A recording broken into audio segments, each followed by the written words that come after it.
তবে কি জিতেই যাচ্ছেন মির্জা আব্বাস? হার মানতে যাচ্ছেন নাসির উদ্দিন পাটোয়ারি? দর্শক, স্বাগত জানাচ্ছি জাতীয় অর্থনীতির ভোটের আলাপে। এই যেন অভিজ্ঞতার কাছে তারুণ্যের পরাজয় হতে যাচ্ছে। তবে রাজনীতির মাঠে অভিজ্ঞতার মূল্য কতটা সেটাও যেন বোঝা গেল ঢাকা ৮ আসনে।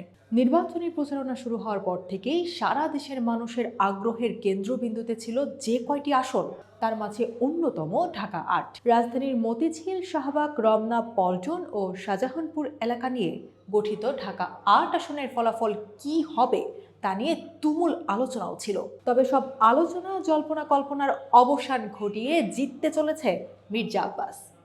এমনটাই জানা গেছে সর্বশেষ ভোট গণনার ফলাফল অনুযায়ী। ১২ই ফেব্রুয়ারি সকাল থেকে টান টান উত্তেজনার মাঝে শুরু হয় ঢাকা ৮ আসনের ভোট গ্রহণ। এই আসনের মোট ভোটার সংখ্যা ২,৭৫,৪৭১ জন। এর মধ্যে পুরুষ ভোটার ১,৫২,৭৯৫ জন, নারী ভোটার ১,২২,৬৭৫ জন এবং তৃতীয় লিঙ্গের ভোটার রয়েছে একজন।